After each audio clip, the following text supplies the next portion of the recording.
Hello everyone, welcome to today's science lesson.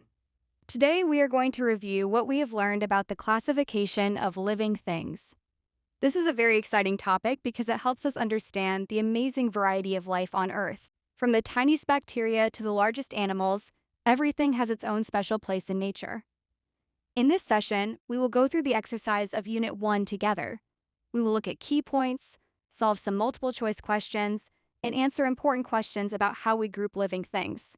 So, get your notebooks ready, and let's dive into the wonderful world of science. This is Lecture 1 of our science series for Class 5. My name is Madeha Nawaz, and I am very happy to be your presenter today.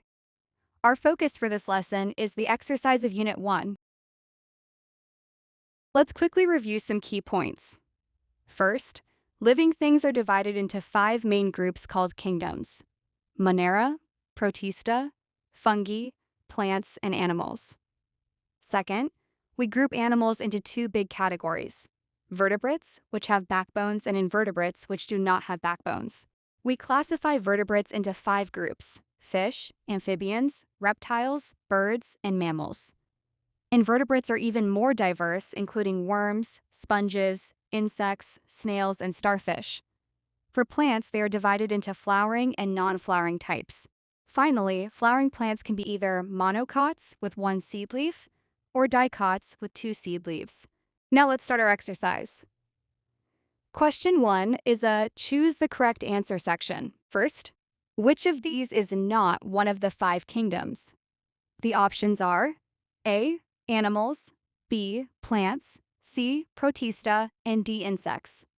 The correct answer is D, insects, because insects are actually a group within the animal kingdom, not a kingdom themselves. Second, what do vertebrates have that invertebrates do not have? Is it a body, B, eyes, C, backbone, or D, legs? The answer is C, a backbone. That is the main difference. Third, which of these is an insect?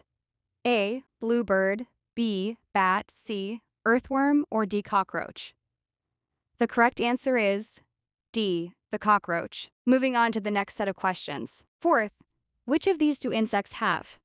The options are A, 6 legs and a hard covering, B, 2 feelers or antennae, sickly parts to their bodies, or D, all of the above. The answer is D, all of the above. Insects are very special because they have all these features. Fifth, which of the following has a shell? A cat, B, lizard, C, snail, or D, slug? The correct answer is C, the snail. The shell protects its soft body. Sixth, which of these is an example of a dicot plant?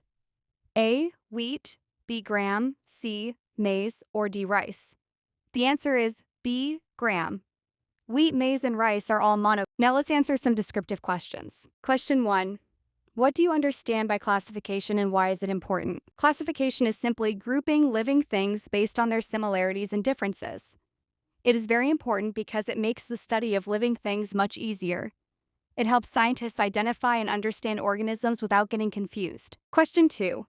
Name the 5 kingdoms and give an example of each. The 5 kingdoms are 1. Animals, like a cat or a lion. 2.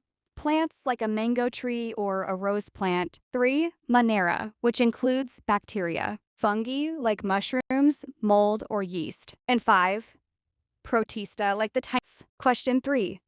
Name 5 invertebrates that could be living in a garden. You might see bees, ants, ladybirds, beetles, worms, snails, or slugs. They all play a big role in the garden's ecosystem. Question 4. Name 3 invertebrates that live in the sea. Some examples are sponges, starfish, and sea anemones. They're very different from the ones we see on land. Question 5. Name 3 invertebrates that have more than 3 pairs of legs. Remember, insects only have 3 pairs, but creatures like caterpillars, millipedes, and centipedes have many more. On this slide, we have a visual task to identify the 5 kingdoms. Let's look at the images and match them. We have protista, which are often microscopic. Then there's the animal kingdom, full of creatures like us and the pets we love. The Monera kingdom consists of bacteria that are everywhere but too small to see. The plant kingdom includes everything from the grass to the giant trees. And finally, the fungi kingdom, which includes mushrooms that help break down organic matter. Seeing them all together like this helps us appreciate how diverse life is on our planet. Finally, let's fill in the blanks to test our knowledge. 1. Most insects have wings attached to them that help them to fly. 2. A colony is a large group of insects living together like ants or bees. 3. Some worms live inside other creatures. These are called parasites. 4. Flies and mosquitoes can be dangerous because they can cause diseases. 5. And lastly, worms have long, tube-like bodies that help them move through the soil or water. These sentences summarize some very important facts about insects and worms. Make sure you have these written down correctly in your exercise books. Dear students, for your home task, please do questions 1, 3, and 4 in your book.